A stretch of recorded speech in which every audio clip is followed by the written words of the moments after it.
ሰላም ጤና ይስጥልኝ። እንዴት ናችሁ? አሁን ደግሞ በመንገድ ላይ ሲሄድ የሆነ ሀሳብ ስለመጣልኝ ነው እና እሱን ላጋራችሁ ፈልጌ ነበር። የኔን ስሜትም የምትጋሩ ልትኖሩ ትችላላችሁ። ምንድነው ሀሳቡ? እስካሁን በጣም በሚገርም ሁኔታ ሰዎች የድሃና የሀብታም በሽታ እንዳለ የሚያስቡ አሉ። በጣም በሚገርም ሁኔታ ማለት ነው። እኔ ግን አስረግጬ እነግራቸዋለሁ የሀብታም የሚባል በሽታ እና የድሃ የሚባል በሽታ የለም። በሽታ ያለው የድሃ በሽታ ነው፣ ለድሃ ነው በሽታ ያለው እንጂ የሀብታምማ ያው እንደዚህ አንዳንድ አክሲደንቶች፣ የተለያዩ ነገሮች ወይም ደግሞ ሀብታም በመሆኑ ያልተገባ ባህሪያታችን የሆነ ኤቲካል ዲሲፕሊን የሌለው ባለ ሀብት ላይ ሊከሰቱ የሚችሉ በሽታዎች ካልሆኑ ሀብታም ዲሲፕሊን የሆነ ሀብታም ሲጀመር ምንም በሽታ አይነካውም። መጨረሻ ላይ የእድሜ ዘመኑ ሲያልቅ ነው የሚሞተው። ይህን ደግሞ በተለያዩ ምክንያቶች አስረግጬ ልነግራችሁ እችላለሁ። ከነዚህ ውስጥ አንዱ ለምሳሌ የበሽታ ምንጮች ምንድን ናቸው ብለን መገንዘብ እንችላለን። የበሽታ ምንጮች እንግዲህ የመጀመሪያው ኮመንሊ በተለይኛ እንደኛ ያሉ አይነት ሀገሮችን ሊያጠቃ የሚችል በሽታ የንጽህና ጉድለት ነው። ስለዚህ ሀብታም ጋር ይህ የሚታሰብ አይደለም። በውሃ አቅርቦትም በምንም በተለያዩ የንጽህና መሳሪያዎችን ከማግኘት አንጻር ስናይ፣ ስለዚህ ሀብታሞች በዚህ ምንም የሚታሙ አይደለም ማለት ነው። ስለዚህ በንጽህና ጉድለት ሊመጡ የሚችሉ በሽታዎች እነሱ ጋር አያገኛቸውም ማለት ነው። ሌላው ነገር ምንድን ነው? ከዚህ በተጨማሪ ለምሳሌ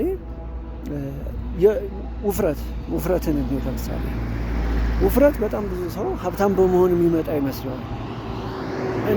ነገር ግን በተለይ በዚህ ሰዓት በውፍረት እየተጠቃ ያለው ማን ነው ብንል አብዛኛው በውፍረት እየተጠቃ ያለው ድሃው ነው እንጂ ሀብታም አይደለም። ሀብታምማ ለምን ይጠቃል? የራሱ ጅም ቤት አለው፣ ወይም ደግሞ አፎርድ አድርጎ በተለያዩ ቦታዎች ሂዶ ለጅም ቤት ከፍሎ እንቅስቃሴዎችን ማድረግ የሚችል ሀብታም ነው። ጅም ቤቶችን ቤቱ ድረስ መክፈት የሚችል ሀብታም ነው። የስፖርት ባለሙያዎችን፣ የእንቅስቃሴ ባለሙያዎችን፣ የተለያዩ የጂምናስቲክ ባለሙያዎችን ቀጥሮ የሚያሰራ ማን ነው? ሀብታም ነው።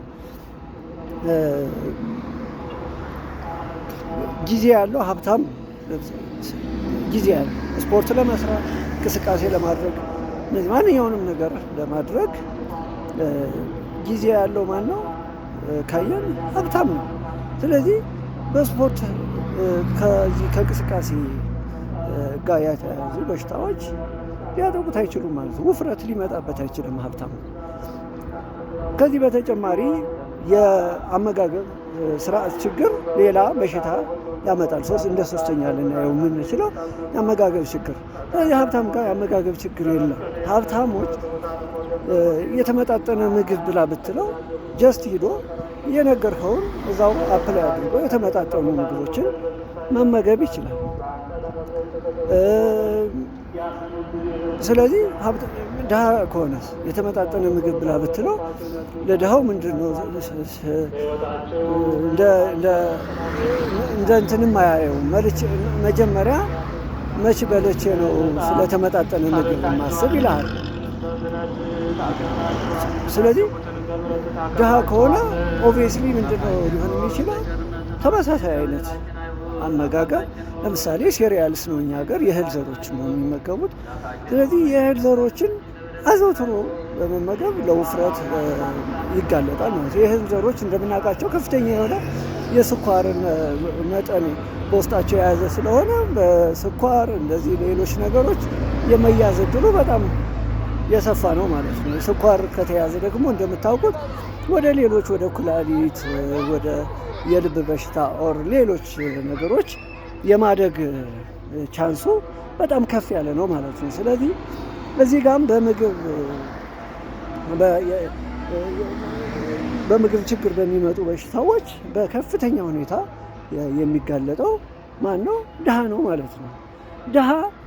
ድሃ ከሆን ከምትበላ የለህም ወይ የእህል ዘሮችን ቤት ያፈራውን ነው የምትበላው፣ አሊያም ደግሞ መንገድ ላይ በዚህ በከፍተኛ ዘይትና በተለያዩ ነገሮች ንጽህና በሌላቸው ነገሮች የተጠበሱ መንገድ ላይ ችፕሶችን፣ ሳምቡሳ፣ ቦምቦሊኖ እንደዚህ አይነት ነገሮችን ትበላለህ፣ ለበሽታ ትያዛለህ ማለት ነው።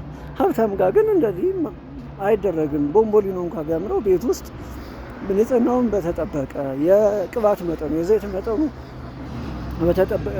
በተመጠነ መልኩ የአበሳሰል ሂደቱ በተመጠነ መልኩ ንጽህናው በተጠበቀ ዘይት ወይም ጤናማ በሆነ ዘይት አብስሎ መመገብ ስለሚችል ምንም ያን ያህል የሚጋለጥበት ሁኔታ የለም ማለት ነው። ስለዚህ እነዚህንና ሌሎች ነገሮችን ደግሞ በሌላ ጊዜ የምናወራቸው ይሆናል።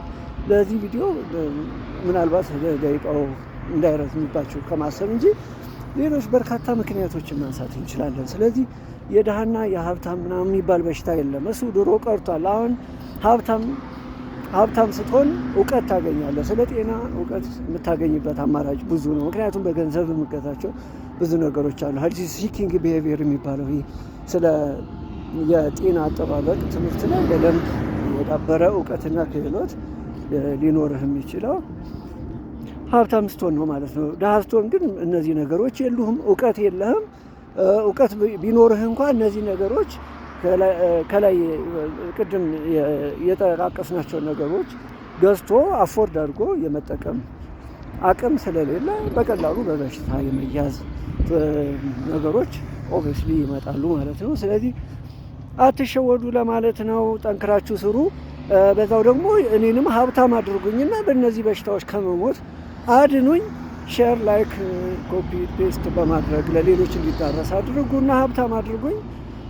ከነዚህ በሽታዎች ከመሞት ታደጉኝ ለማለት ነው። ፒስ። ወዳቸዋለሁ።